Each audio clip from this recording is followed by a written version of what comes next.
तो चलिए शुरू करते हैं। तो क्या इस देश में लोकतंत्र सुरक्षित है? पर यह बात कोई उठाना ही नहीं चाह रहा, इस पर कोई बात करना ही नहीं चाह रहा है, क्योंकि जो बुद्धिजीवी इस पर बात कर सकते थे उनकी आवाजों को दबा दिया गया है, या कुछ बुद्धिजीवी अब डर की वजह से बात नहीं कर ठीक है समरिया रहे हैं। सबको दिखाया जा रहा है ईडी आ जाना या किसी झूठे केस में फंसा देना। अगर तुम्हारे ऊपर ईडी का केस नहीं लग सकता तो कुछ नहीं है, कुछ ऐसा केस बना दो, लड़कीबाजी वाला ही केस बना देंगे। सही पकड़े हैं। कितना मुश्किल है। आजकल फिल्मों में देखते हो ना, एक व्यक्ति जिसकी छवि बिल्कुल साफ हो उसके ऊपर लड़कीबाजी का आरोप लगा दो। तो जब सच्चाई बोलने वाले चुप हो जाते हैं तो उस देश में जो जनसंख्या पनपती है उस प्रजाति को मैं चिलगोजा प्रजाति कहता हूँ। तुम्हें शर्म है कुछ? तो अब भारत में चिलगोजों की संख्या बढ़ती जा रही है। चिलगोजा एक प्रजाति है जो गधों को अपना पूर्वज मानते हैं। गधों के सभी लक्षण इन चिलगोजों के अंदर होंगे और इनकी सबसे बड़ी विशेषता ये होती है चिलगोजों की कि उनके आकाओं के द्वारा कोई भी काम किया जाए, भले ही वो राष्ट्र विरोधी हो, पूरी तरह से गलत हो, इन चिलगोजों का ये धर्म होता है कि उस काम को सही ठहरा देना। शाबाश बेटा, बहुत बढ़िया। ये बड़ी अच्छी बात कही आप। कौन है ये लोग? कहां से आते हैं? फिर चाहे उस निर्णय की वजह से पूरा देश ही गर्त में क्यों ना चला जाए। नोटबंदी हुई इस देश में, सरकार को यह जवाब देना चाहिए कि उस नोटबंदी से क्या फायदा हुआ, क्या नुकसान हुआ। और अगर एक बार नोटबंदी करने से, माननीय प्रधानमंत्री मोदी जी ने कहा था मुझे 50 दिन का मौका दो, अगर मेरी नियत में कोई खोट निकले तो मुझे चौराहे पर आकर सजा देना, मैं चौराहे पर खड़ा हो जाऊंगा आकर। कहां गए वो प्रधानमंत्री जी के वादे? भाई साहब कुछ ज्यादा नहीं हो गया ये? मतलब कुछ भी। मुझे तो पूरी तरह से खोट दिख रही है। अर्थव्यवस्था चरमरा गई है जब से ये नोटबंदी हुई है, और अगर इसमें कोई कमी नहीं होती तो लोग लाइन में नहीं लगते। जल्दबाजी में लिया गया निर्णय था ये। और अगर नोटबंदी इतना ऐतिहासिक फैसला था तो माननीय प्रधानमंत्री मोदी जी किसी भी रैली में नोटबंदी का जिक्र करने से नहीं चूकते। ठीक है समरिया जिस प्रकार से वो राम मंदिर का जिक्र करने से नहीं चूकते, ठीक है समरिया 370 का जिक्र करने से नहीं चूकते, ठीक है समरिया एयर स्ट्राइक का जिक्र करने से नहीं चूकते, ठीक है समरिया वैसे ही नोटबंदी का जिक्र करने से नहीं चूकते आप, क्योंकि वो निर्णय आपका गलत था। अब चिलगोजों का धर्म है उस गलत निर्णय को सही ठहराना। ये चिलगोजे आपको न्यूज एंकर के रूप में मिलेंगे। ये बड़ी अच्छी बात कही आप। या गली मोहल्ले में युवा नेताओं के रूप में इनकी पहचान की जा सकती है। Not bad. Now you.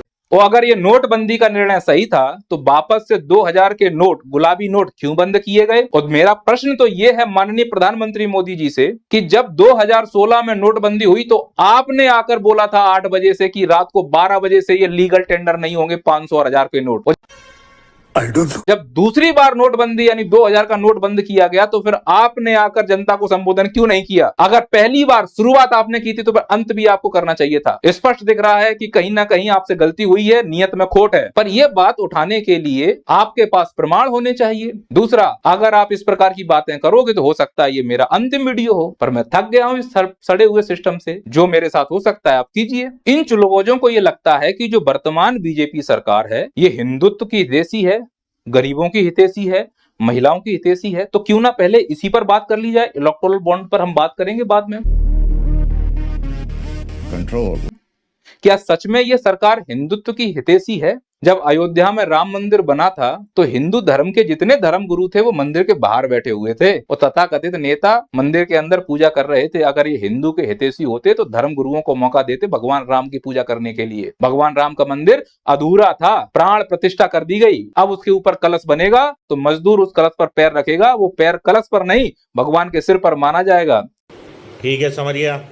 हमारे भगवान का अपमान हो रहा है, कैसे बोल सकते हो कि ये हिंदू हितैषी हैं? और सबसे बड़ी बात कि जिस देश में छत्रपति शिवाजी महाराज हो, जिस देश में महाराणा प्रताप, राणा सांगा जैसे वीर हुए हो, उस देश में किसी से हिंदू के संरक्षण की बात करनी पड़ेगी हमको? हमें किससे डर? ये देश हिंदुस्तानियों का है, किसके संरक्षण की बात कर रहे हो? हमारे घर में घुसकर ही हमको कोई धमका दे, ऐसा हो सकता है क्या? नहीं, ये माहौल बनाया जा रहा है, ये माहौल बनाया जा रहा है। ना हम तब दबे थे ना हम अब दबेंगे। लेकिन मैं स्पष्ट बोलता हूं कि ये सरकार हिंदू का चोला उड़कर केवल अपनी राजनीति कर रही है, नहीं तो इन धर्म गुरुओं का अपमान नहीं होता। कुछ लोग जो बोलेंगे शाबाश बेटा, बहुत बढ़िया, कि ये सरकार युवाओं के लिए काम कर रही है। अरे मोदी जी ने कहा था 2 करोड़ रोजगार देंगे, फिर बाद में मोदी जी ने उस तिहाड़ी को इंटरव्यू देते हुए कहा था कि क्या आप पकोड़े तलने को रोजगार नहीं मानेंगे। 2 करोड़ से पकोड़े पर आ गए। कैसे मान लूं कि ये सरकार युवाओं के लिए काम करना चाहती है। कुछ भी कुछ भी कुछ भी कुछ भी नहीं सारुण के यहाँ कुछ तो गड़बड़ है, जरूर कोई ना कोई है। माननीय मोदी जी, रोजगार और आजीविका में अंतर होता है। पकौड़े तलने से आजीविका चलती, उसे रोजगार नहीं कहते। ठीक है, समझ गया। और अगर ये देश सच में युवाओं की चिंता करता तो जो सरकारी नौकरियों की प्रक्रिया चल रही है, जो कि ज्यादा लंबा नहीं जाएगी, क्योंकि अब टेंडर प्रथा शुरू हो चुकी है चंदे की वजह से, इसीलिए तो सरकारी नौकरियां निरंतर कम होती जा रही हैं। और प्राइवेट में नौकरियां कैसे निकलती हैं वो सबको मालूम है। देखा आपने लापरवाही का नतीजा है। पर जितनी भी सरकारी नौकरियां निकल रही हैं उसमें भारत का प्रत्येक युवा या तो वैकेंसी बढ़ाने के लिए धरने पे जाता है, या रिजल्ट निकालने के लिए धरने पे जाता है, या फिर पेपर लीक हो जाए इसलिए धरने पर जाता है। उसको सिर्फ और सिर्फ प्रताड़ना मिल रही है। कैसे मान लूं ये सरकार युवाओं की हितैषी है। बस हवा निकल गई। जिस सरकार को इस देश के युवा की पीठ थपथपानी चाहिए, वही सरकार सत्ता में आने के बाद जब ये युवा अपने आवाज उठाने के लिए दर पे जाते हैं तो उनकी पीठ पर लाठियां भांज दी जाती हैं। कैसे बोल दूं कि यह सरकार युवाओं की हितैषी है।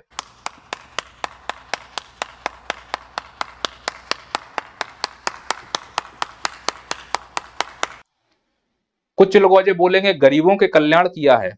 मैं मानता हूं इस बार बजट में एमपीआई के द्वारा 25 करोड़ लोगों को गरीबी से बाहर निकाला गया। I don't know. ये बड़ी अच्छी बात कही आप। मोदी जी ने कहा कि 80 करोड़ लोगों को अनाज इसलिए दे रहे हैं जिससे कि वापस वो गरीबी में ना आ जाए। मोदी जी, मैं क्लियर कर दूं, 80 करोड़ जो अनाज दे रहे हो आप, उससे भुखमरी दूर होती है, गरीबी नहीं। ठीक है, समझ गया। ठीक है, समझ गया। तो 80 करोड़ अनाज का मतलब है कि भारत में 80 करोड़ लोग भुखमरी के स्तर पर हैं, जो गरीबी से भी खतरनाक स्थिति होती है। गरीबी दूर करने के लिए आप एमपीआई का इस्तेमाल कर रहे हो, जिसमें कई आयाम होते हैं। अनाज भुखमरी का सूचक है, गरीबी का नहीं। तो अगर आप 80 करोड़ लोगों को अनाज दे रहे हो तो आप ये पूरी दुनिया को बताना चाह रहे हो कि देश में गरीबी से भी बदतर हालत है भुखमरी की। मैं तो कुछ और ही समझ रहा था। और रही बात गरीबों की, तो गरीबों की स्थिति कभी प्लेटफॉर्म पर जाना, रेलवे प्लेटफॉर्म पर जनरल डब्बों में समझ में आएगा कि भेड़ बकरियों की तरह भरकर जाते हैं डब्बों में। बुलेट ट्रेन चलाने वाला यह देश 4 जनरल डब्बे नहीं जोड़ पा रहा है। छठ पूजा होती है बिहार की, जानवरों की तरह भर के जाते हैं ट्रेन में। 2 एक्स्ट्रा ट्रेन की व्यवस्था नहीं हो पा रही है। कैसे मान लूं ये सरकार गरीबों के लिए काम कर रही है। और चिलगोजों की संख्या ज्यादा है, वो तो महिमा मंडल करेंगे कि ये सरकार किसानों की हितैषी है। ठीक है, समझ गया। ठीक है, समझ गया। अरे जिस सरकार में 2-2 बार किसान आंदोलन करें और सरकार उनकी बात को सुनने को तैयार नहीं है, बाद में सरकार फिर थूक कर चाट ले, वो बात अलग है। झुकना पड़े वो बात अलग है। लेकिन एक तरीका होता है कि तुम्हारे दरवाजे पर अगर कोई आ रहा है। इस सरकार की ये हालत है कि अगर युवा किसी संस्था के दरवाजे पर जाए, जैसे मध्य प्रदेश पीएससी में युवा आयोग के सामने धरना देते रहे, कोई भी अधिकारी बात करने नहीं आया। हमारे यहाँ ऐसा ही होता है। किसान भी धरना दे रहे हैं, आंदोलन कर रहे हैं, अधिकारी कोई आए बात कर ले, एक बार क्या समस्या है, अपना ज्ञापन दे दे, आप उनको कन्विंस कर लो। अगर कन्विंस नहीं कर पा रहे तो तुम इसका मतलब उनकी बातों को समझ नहीं पा रहे हो, केवल अपने मन की बात सुनाने में लगे हुए हो। ऐसी मन की बात को अचार डालेंगे अगर तुम सामने वाले मन की बात नहीं सुनना चाह रहे हो। भाई साहब कुछ ज्यादा नहीं हो गया ये? मतलब कुछ भी। सही पकड़े हैं। आंदोलन पर बैठा है किसान, कैसे मान लो ये सरकार किसान की हितैषी है। अब चिलगोजे बोलेंगे नहीं ये सरकार तो महिलाओं की सुरक्षा करती है। महिलाओं की सुरक्षा? जिस सरकार में सांसद के ऊपर पहलवानों के शोषण का आरोप, उसका बाल बांका नहीं हो रहा है, कैसे मान लूं ये सरकार महिलाओं की सुरक्षा करे? मजाक चल रहा है क्या महिलाओं के मामले में? अरे हवसी हैं ये लोग। तो बीजेपी के आईटी सेल के 3 छर्रे, इनके फोटो आप देख पा रहे हो, बड़े बड़े लोगों के साथ फोटो हैं। आईआईटी बीएचयू लड़की के साथ बलात्कार किया था, 60 दिन तक यूपी पुलिस पकड़ नहीं पाई। वो यूपी पुलिस जो रातों रात भैंस ढूंढ लाती है। क्या बोला तूने? वही हरामखोरों ने मध्य प्रदेश में प्रचार किया था। नहीं सारुण के यहाँ कुछ तो गड़बड़ है, जरूर कोई ना कोई। चुनाव के बाद इनको पकड़वाया गया। कैसे मान लूं ये सरकार महिलाओं की सुरक्षा के लिए काम कर रही है। ठीक है, समझ गया। बिल्किस बानो में 11 आरोपी रिहा हुए। गुजरात में इन हरामखोरों को माला पहना के स्वागत किया गया। मैं कैसे मान लूं ये सरकार महिलाओं की सुरक्षा कर रही है? इसी सरकार में ये भालू जैसा दिखने वाला हैवान इस हरामखोरों ने बलात्कार किया है, अपने आप को धर्मगुरु बोल रहा है। ये पैरोल पर बाहर आता है वो सरकार की संरक्षण में, क्योंकि ये खड़ा होकर जहां भी बोलेगा तो इसको मानने वाले कई सारे चुलगौजे हैं, तो लगता है भगवान आ गए। भगवान बोलेंगे इसको वोट दो, इसका भी काम, सामने वाली पार्टी का भी काम। ठीक है, समझ गया। चुलगौजे बोलेंगे नहीं, स्टार्टअप के लिए किया है, डिजिटल इंडिया, स्टार्टअप इंडिया। झूठ बोल रहा है। No no no no, I am telling you. Startup India Bharat में पेटीएम के धड़ल्ले उड़ गए, बाइजू रोड पर आ गया। ये जो यूनिकॉर्न नई नई बनी है, अनअकैडमी या फिर ये फिजिक्स वाला, इनके भी लंबे दिन नहीं है, फेफड़े बाहर आने वाले हैं। क्योंकि इस देश में जब चंदा दो ठेका लो प्रोसेस चल रहा है, तो बड़े बड़े उद्योगपति छोटी मोटी मछलियों को पनपने ही नहीं देंगे। वो चाहते हैं कि सब काम हम ही कर लें, चड्डी बनियान से लेकर हेलीकॉप्टर हम ही बेचें, दूसरा कोई डेवलप ही ना हो पाए। सरकार भी उसके सहयोग में खड़ी हुई है। 13 मार्च को रिपोर्ट आएगी एसबीआई की, दूध का दूध पानी का पानी हो जाएगा कि किसने किसको कितना चंदा दिया है, क्या बोला तूने? और बदले में सरकार ने उनको क्या दिया है। सही पकड़े हैं। अगर इसमें सरकार कोई बीच में बदमाशी नहीं करती है, बदमाशी तो करेंगे, प्रकृति ही बदमाशी की है। कंट्रोल कंट्रोल उदय। तंड बंड करना इनका प्रमुख उद्देश्य है। अब चूंकि इनके चेहरे सामने आ रहे हैं, अब कितने सामने आएंगे वो ठीक है, ये भी हो सकता है मेरा ये अंतिम वीडियो, औकात से ज्यादा बोल रहा हूं मैं। ये लाला रामदेव भगवा कपड़ा पहनकर पूरे भारत को मूर्ख बना रहा है। सुप्रीम कोर्ट ने कहा है कि तेरे प्रोडक्ट में मिलावटी सामान है। इंसान मिलावटी है, दिखता नहीं है। ये कभी अपने आप को पंडित कहता है, कभी अपने आप को ओबीसी कहता है। नंबर 1 का झूठा आदमी है ये। भाई साहब कुछ ज्यादा नहीं हो गया ये? मतलब कुछ भी। इससे बड़ा झूठा ही नहीं हो सकता कोई। तो जिस देश में पाखंडी झूठे भगवा पहन रहे हो, भगवा का अपमान है, इसके ऊपर भगवा शोभा नहीं देना चाहिए मेरे हिसाब से। हमारे यहाँ ऐसा ही होता है। नहीं, इस देश में लोकतंत्र की रक्षा हो रही। भारत लोकतंत्र की जननी है। लोकतंत्र की रक्षा, चंडीगढ़ का चुनाव हुआ था, ये रहा लोकतंत्र का हत्यारा। क्या कर लिया इसके लिए? सरेआम इसने धांधली की, सुप्रीम कोर्ट ने फटकार लगाई, कुछ हुआ इस देश में? नहीं नहीं नहीं सारुण के यहाँ कुछ तो गड़बड़ है, जरूर कोई ना कोई। नहीं नहीं, ये सरकार बोलने की स्वतंत्रता, बोलने की स्वतंत्रता है सरकार में। अरे चुलगोज हो, इनको देखो दलालों को। ये वो दलाल हैं, किसी की पार्टी हो, मान लो अभी कांग्रेस होती तो ये कांग्रेस के तलवे चाट रहे होते, बीजेपी है तो बीजेपी के तलवे चाट रहे हैं, फिर कोई पार्टी आएगी उसके इनका काम ही है तलवे चाटने। ये बड़ी अच्छी बात कही आप। इनके जो बच्चे पल रहे हैं वो तलवे चाट के ही पल रहे हैं। ये न्यूज एंकर थोड़ा ना, ये दलाल हैं। इनसे मुझे शिकायत नहीं है, मुझे शिकायत है ऐसे लोगों से जो बुद्धिजीवी हैं, जो यूट्यूब पर बहुत अच्छा कर रहे हैं। चुलगोजे बोलते हैं कि यह सरकार पारदर्शी सरकार है, पारदर्शिता लाती है। क्या बोला तूने? पारदर्शिता ये क्या होता है? अभी सुप्रीम कोर्ट ने इलेक्टोरल बॉन्ड को असंवैधानिक घोषित किया है। ये बहुत बड़ा धब्बा है, क्योंकि ये सुप्रीम कोर्ट ने जो असंवैधानिक घोषित किया है, ये आर्टिकल 14 का उल्लंघन है। ठीक है, समझ गया। कई सारे इसमें परिवर्तन किए गए, संशोधन किए गए, एक्ट में बहुत सारे संशोधन किए गए। इसे एक मनी बिल की तरह पेश किया गया, राज्यसभा की अनुमति नहीं दी गई, क्योंकि धांधली करना था। मोदी जी ने दाढ़ी इसलिए बढ़ाई जिससे तिनका आ पाए दाढ़ी में। दाढ़ी में तिनका है मोदी जी के। अगर मोदी जी की दाढ़ी में तिनका नहीं होता तो ये इलेक्टोरल बॉन्ड असंवैधानिक घोषित नहीं किया जाता। मोदी जी की दाढ़ी में तिनका नहीं होता तो पीएम केयर फंड का एक एक हिसाब दिया जाता। बोले नागरिकों को हिसाब नहीं देंगे। क्यों नहीं दोगे?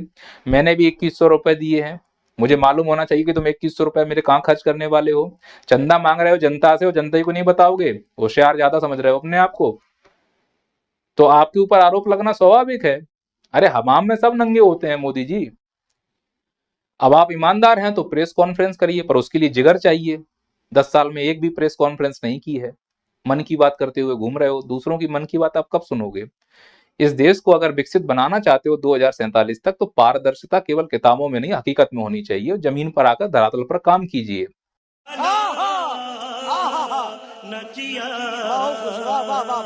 पर जिस प्रकार से आपने सिस्टम बनाया हुआ है, जिसमें एक तानाशाह का लक्षण दिख रहा है, वो निश्चित तौर पर इस देश को विकसित नहीं बना सकता। हाँ, चुलगौजों के लिए विकसित हो जाए तो बात अलग है, पारदर्शिता की बात करते हो आप, जो ये सेल्फी पॉइंट बनाते घूम रहे हो सभी जगह, जब इसके लिए आरटीआई निकलवाया गया तो मालूम चला कि रेलवे स्टेशन पर जो सेल्फी पॉइंट बने उसका खर्चा रेलवे मंत्रालय उठा रहा है। क्यों भाई, ऐसा क्या विशेष है इसमें? और जहां भी आपका अखबार में फोटो, पेट्रोल पंप पे फोटो, सेल्फी पॉइंट पे फोटो, इससे अच्छा अगर आप काम कर लो धरातल पर तो दिल में फोटो आ जाएगा। अब आपको डिसाइड करना है मोदी जी कि आपको लोगों के दिल में आना है या फिर आपको फोटो में आना है। नितिन सेठी की रिपोर्ट था, उन्होंने पहले ही कहा था कि ये जो इलेक्टोरल बॉन्ड है ये असंवैधानिक घोषित होने चाहिए, और 5 सदस्य के इस पीठ ने, सुप्रीम कोर्ट ने इसको आज असंवैधानिक घोषित कर दिया। 15 मार्च का समय है, अब देखो क्या होता है, सरकार कितना करती है। इस इलेक्टोरल बॉन्ड का सबसे ज्यादा जो चंदा आया है वो बीजेपी को आया है, लगभग 6,500 करोड़ रुपए। वो स्पष्ट दिख रहा है ना धांधली। अब जो सरकार अगर सत्ता में है तो फिर वो स्वाभाविक है कि उन लोगों को लुटाएगी ना जो ऊपर बड़े बड़े उद्योगपति हैं। क्या मोदी जी ईमानदार हैं? आप कमेंट करके बताइए। मेरा प्रश्न है, क्या कौन है ये लोग? कहां से आते हैं ये? हमारे यहाँ ऐसा ही होता है। देखा आपने लापरवाही का नतीजा है।